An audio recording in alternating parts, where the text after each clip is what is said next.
I am Adrienne Cole Johnson. I'm born and raised in Richmond, South Side to be exact. So I'm a proud Richmonder. And who I am, I'm a lot of things, but I'm really known to be a bit of a serial entrepreneur. So I'm a co-owner of the Lynn event space right in Chaco Bottom, and I'm also the co-owner of the Richmond Night Market, which is a platform for creatives and artists, not only in the Richmond region, but for those who want to explore the area. I think about my coming back here. Wow, about 13 years ago. And I think Richmond was still realized that they were in a bit of an identity crisis, but we're trying to find what that looked like.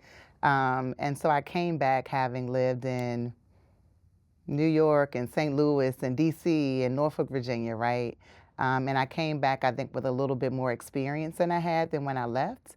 And so what I noticed was that there was an interest in creating, I think that's when the RVA campaign had even started.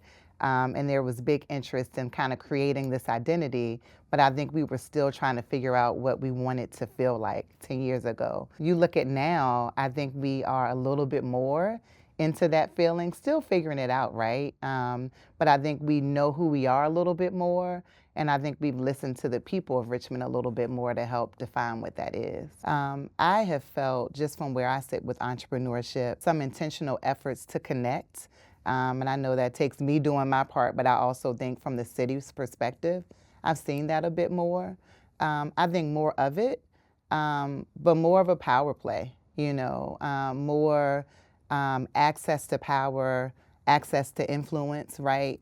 And more like systemic change for people, not only business owners, but also just for the people in the city of Richmond. It's so interesting. A part of when we started the night market was the thought that Richmond is an art city and it's being touted in that way, but I didn't see myself in a lot of the art spaces that were in Richmond, in a lot of the museums, the galleries, and the studios. And so when we created the Richmond Night Market, it was really about recentering what is art and what does creativity look like from the lens of a Black woman, right, born and raised here. And so when I think about that question, I think we're still pushing that needle, right? I think we've got a lot of pockets of art lovers and creative approaches and things of the sort. But I think there's still some opportunity to create that synergy. Really thinking about Black and brown artists in that community as well. And what does access look like for artists in those communities? Continuing that push in the creative space is really important for me in ensuring that we're really creating a creative capital city reflective of all the artists that we embody in the city of Richmond. I think tourism has been a bit more intentional in these last years as well. Some of their campaigns, BLK RVA comes to mind, a product of Black RVA that was here before that. But I think as long as entrepreneurs, you got to be aware of what's happening with some of these larger organizations within our city departments too, as you're doing your organic growth, making sure that you're aware of what those campaigns are, what resources are there for you, what ways you can be supported. We often talk to business owners about just making sure that you're liaising and being a bridge in the way that you need to secure all of the resources that are at your fingertips. I never thought that I would be back home. I really didn't. I think Richmond when I was younger, it felt good at the time, but I always had, visions of being outside of the city and contributing in a way. But from traveling the world and living in so many other cities, you kind of go back to the saying of there's nothing like home, right? I remember when I came back, and it was when my father had transitioned, and simple things such as friends showing up at your door and knocking on the door to see how you're doing, or coming to bring you food, right, to comfort you. I didn't get that kind of love in DC, right?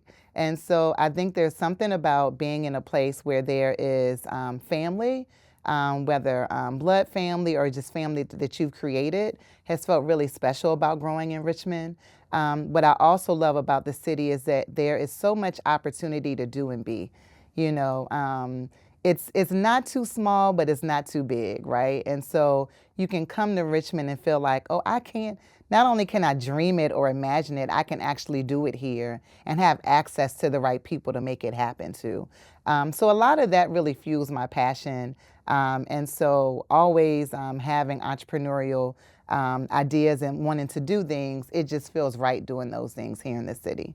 you know, we're also up against this digital age where we think we can do any and all things through our phone and our computer.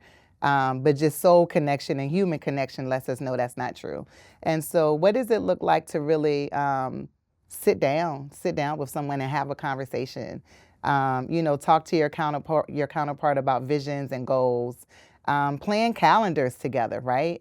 And so, connecting, intentional connection, authentic connection with peers to collaborate and make things bigger than what they may seem is a really important part of even my business strategy, right?